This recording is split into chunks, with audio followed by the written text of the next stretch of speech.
Mustang dans Bullitt? Oui, Oui. Ford Mustang 390. S'il vous plaît. Donc, vous avez compris qu'un petit tour au salon d'auto, c'est... Il y a une exposition là-bas? Salon d'automobile, vous allez pouvoir voir comme d'habitude, chaque constructeur vient montrer sa dernière voiture. Donc vous avez des voitures très très modernes. Et puis, depuis un certain nombre d'années, ils se sont dit, tiens, on va mettre un pavillon à part dans lequel justement on va mettre d'anciennes voitures. Mais il faut bien trouver une thématique quand même à chaque fois, chaque année. Et donc cette année, c'est l'automobile qui fait son cinéma. Et l'automobile qui fait son cinéma, c'est qu'ils sont allés chercher dans tous les films et les séries qu'on connaît. Alors ça va de James Bond à Bullitt, en passant par SOS Fantôme, par des tas de repères qu'on connaît, Fantomas, etc. Et aussi des séries télé comme Le Mentaliste. Toutes ces voitures et tous ces véhicules qui sont devenus en fait pratiquement des stars.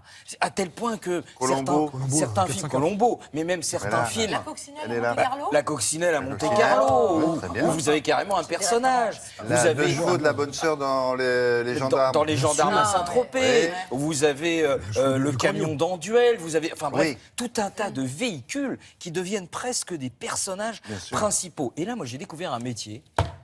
C'est historien des moyens de transport. C'est Mathieu Flonneau, voilà. Il est historien des moyens de transport.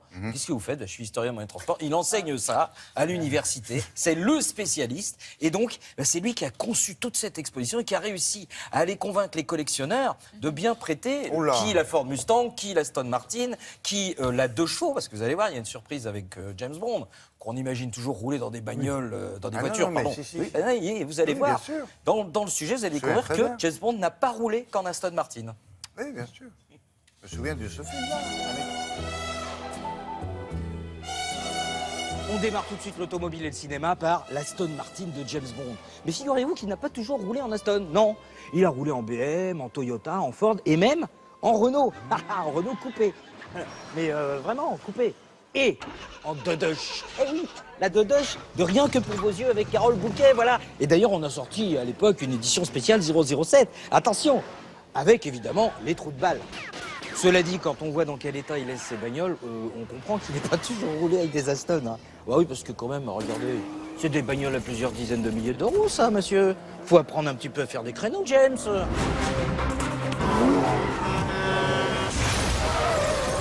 Regardez, ça c'est la déesse du mentaliste. Simon Baker, l'acteur, a insisté lui-même pour avoir une déesse. Pourquoi? D'abord parce que c'est la voiture de Fantomas. Et ensuite parce qu'il voulait faire comme Peter Falk. Bah oui, Colombo, il a une 403. Où est-ce que j'ai mis les clés de ma femme?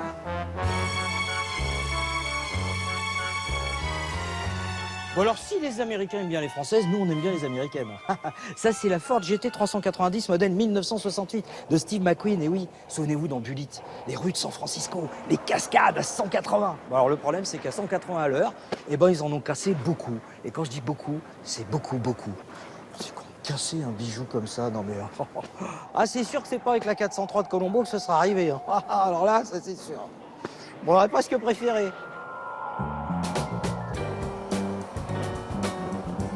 Et puis, il y a la coccinelle, la petite Choupette. Alors attention, chez nous, Choupette est une fille, alors que dans la série originale, c'est un mâle qui s'appelle Herbie. Voilà. Et du coup, comme à l'épisode 3, Herbie se marie avec Gisèle, on a été un peu ennuyés en France. Ah oui. Donc on a changé son nom. Choupette, à l'épisode 3, s'appelle Roméo. Et Roméo, évidemment, épouse Juliette. Voilà, oh, mais c'est pas grave. Ça lui a fait bizarre de changer de sexe juste pour un épisode. Oh non, t'es pas Choupette, t'es petite Choupette. Choupette n'est qu'une voiture.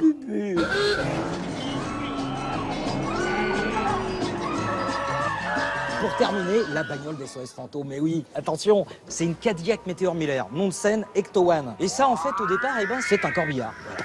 Sauf que bon, dans le film, évidemment, on l'a repeint en blanc, puisque c'est supposé être une ambulance. Attention, une ambulance très très équipée, hein, avec par exemple la chambre de confinement spectrale. Ah, c'est là qu'on va attirer tous les fantômes, hein, les gars. Donc ça, c'est du matos de haute précision, de haute technologie. Hein. C'est un ventilateur. C'est une chambre spectrale. C'est juste un ventilateur. C'est un ventilateur, voilà. Bon, c'est pas grave. Allons casser du fantôme.